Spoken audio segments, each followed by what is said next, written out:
Welcome back to Lenz Comic Corner Classic Lesson Known Classics.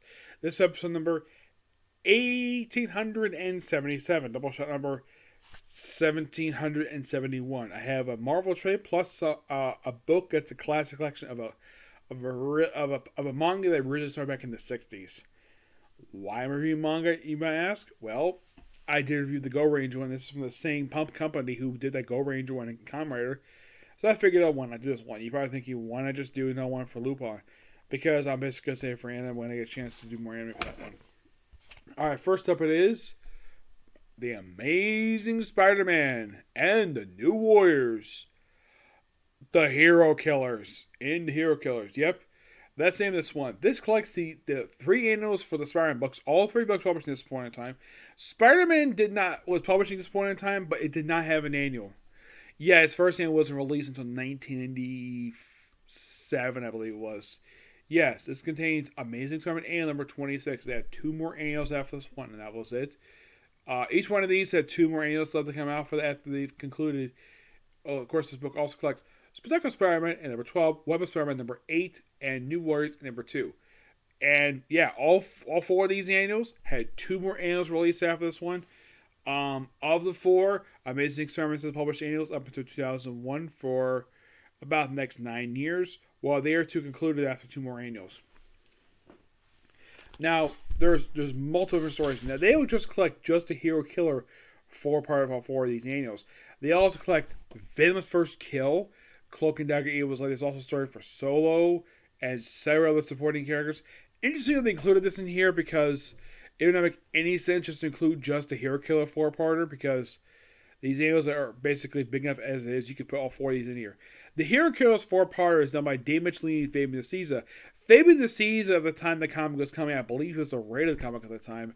And, of course, Dave Michelini was writer of, I believe, Amazing Spider-Man. Of course, Dave Michelini also has been in First Kill, obviously because he's a co-creator of Venom.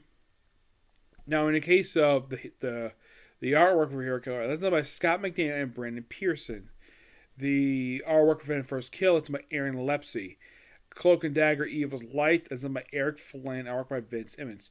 These are your additional material writers. We have Eric Flynn, Tom Beverett, Mike Kerwick, Gene Hardling, G. Allen Burnham, and Fabian DeCisa.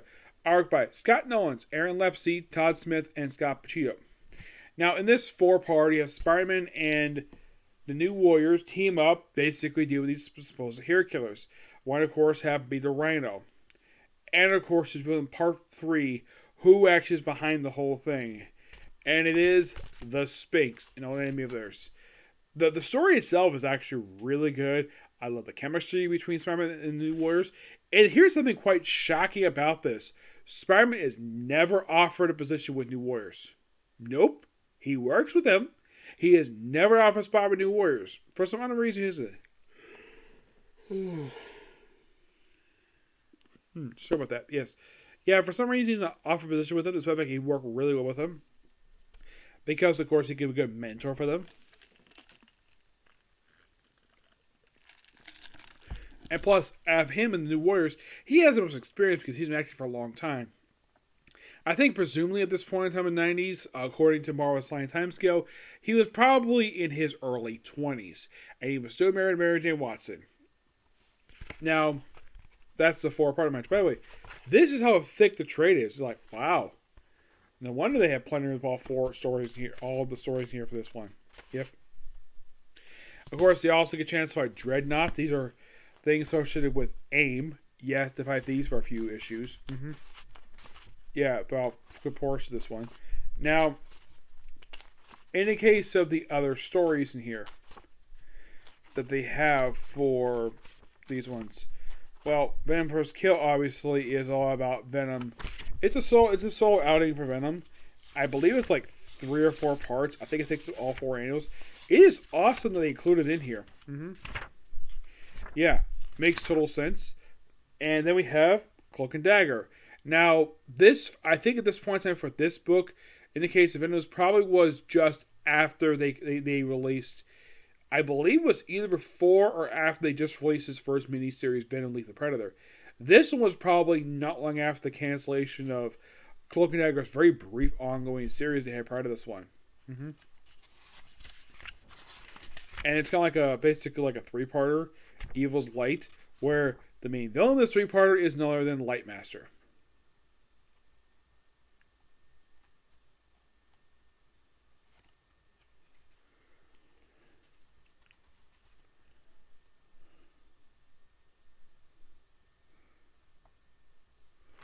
Yeah.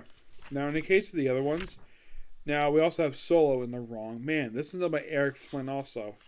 Yeah. Solo is a character who did technically appear in pages of Whip of Spider-Man. And then we have Make It a Grade, which has... Oh boy, the Looter. Yes. Yeah, we have guest appearances done by the Looter, Demo Goblin, the Lizard, Craven Hunter, who actually had part of this one, Carnage, the Punisher, Hobgoblin, the Kingpin, the Green Goblin, who's actually dead at this point in time, Dr. Octopus, and that's it. We have this story here for the Prowler. I think this was prior to his miniseries he had. I would not be surprised if Marvel ever collected his original miniseries and they include this short story in there, because it would make total sense, because I think this may have been the only solo story for the character. Yeah, then of course you have a story for Just Amazing Spider-Man himself, basically his embarrassing moments over the years. Yeah, and then we have basically Security Guard. This is done by G. Allen Barkham. Yeah, this is a story featuring the Black Cat. Yes, the sexy black cat. Yep. It's a great solo story, and I do recommend checking it out. Just really good here. Down Memory Lane, it just basically Spider-Man Mysterious Team-Ups. There is a story for, of all people, Firestar. Yes, Firestar gets one. Yes. Yeah, there's also with New Warriors. This published in New Warriors, where they basically show up the showcase of the actual characters. A story featuring, well, Firestar, which of course is really good. One for Sheath, who actually is... well, Spider-Man has a good line with her, where basically she and his Uncle Bill will get along great. And of course, they got great power, great responsibility. Great stuff here.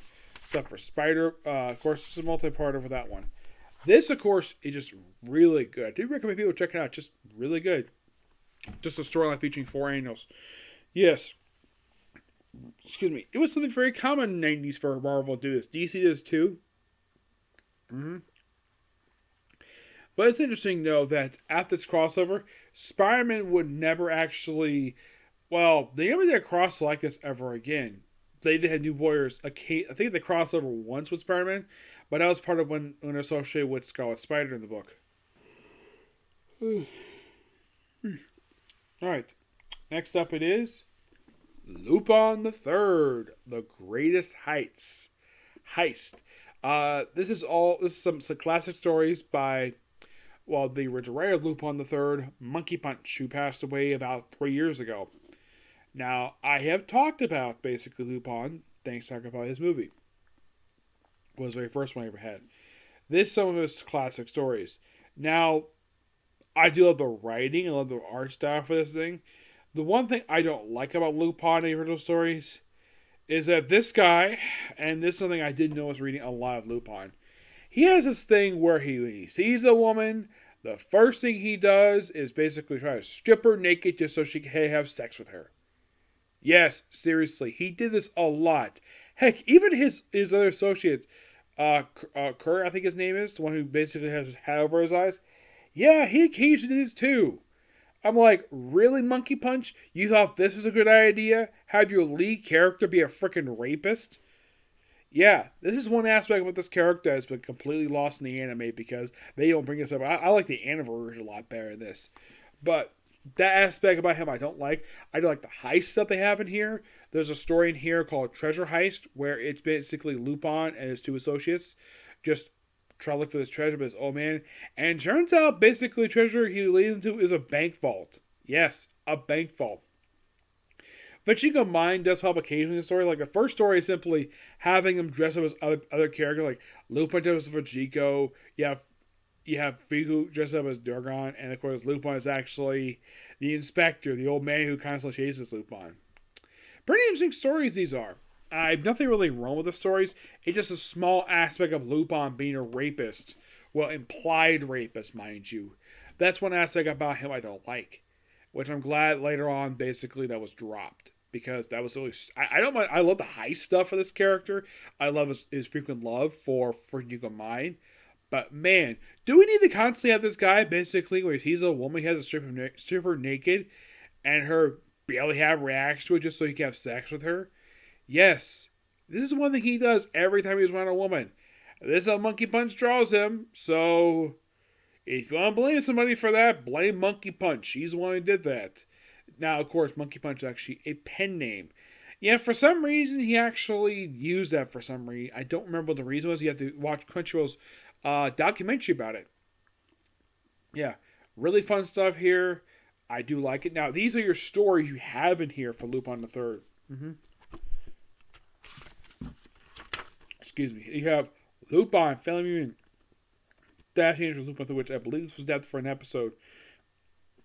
It was the title sheet for an episode. Yeah, One Man, 100 Roles. The Magician, Spaghetti Jiggin. This is the guy who has had those eyes. The Coming of Gummon, Deathmatch, Fungico versus Lupin the Brat. Dead Heat, Lupin's Lullaby, The Lupin Who Loved Me, which is a play on Spy Love Me. Treasure Hunt, and that's it. Yeah. Let me show you some classic artwork by Monkey Punch. Yeah, this artwork is gorgeous. I love this artwork. Yeah, and can you believe this is from the 60s? But this stuff is just so fun.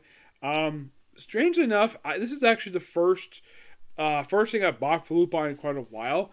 The last thing I ever purchased from Lupin was probably Lupin the First. That was the CGI movie. That's the only thing I own for Lupin. Oddly enough, there isn't much else out there for Lupin trades. Yes, well, one's released here anyways, because I've never seen any published in stores. Like, it's kind of weird, though. Lupin's been around since the 60s. You have figured, though, that because, in the case of, like, the anime,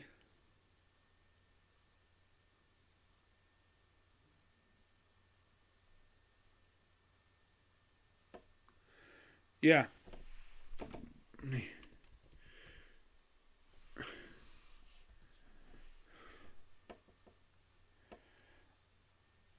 So apparently there was a publisher for the original one, Tokyo Pop, but I've never seen it published in stores. Yeah, I'm not really sure why.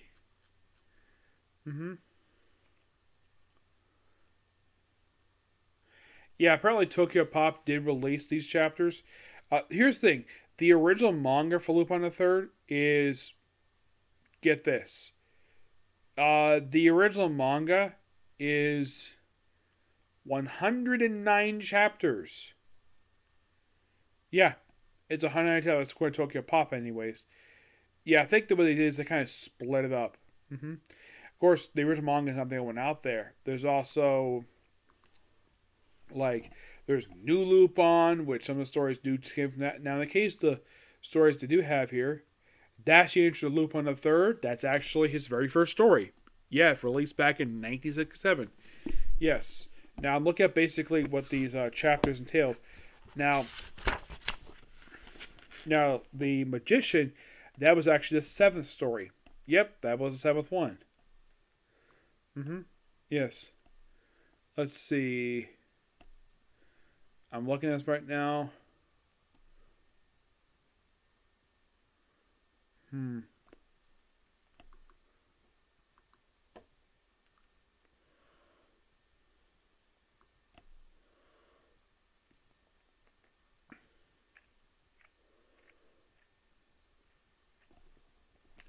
So apparently only 2 from the classic manga. Yeah. There is also World's Most Wanted. Yes, so Family Reunion is actually in the very first chapter of Lupin Most Wanted. I believe this was the 2nd manga of Lupin. Yes. 100 Man. Let's see. For these other ones here. I know some stuff from Lupin, like some of the spin-off ones, but I've read the original manga for Lupin. I read most of New Lupin, but this stuff here, do recommend check it out if you're a fan of Lupin the Third. So there's that. Yep. But yeah, that's particularly it for particular review. Next up is going to be, of course, a comic corner. Not comic corner. It's going to be whatchamacallit. Oh yes, a review for Overlord. Yep. But next video. Bye.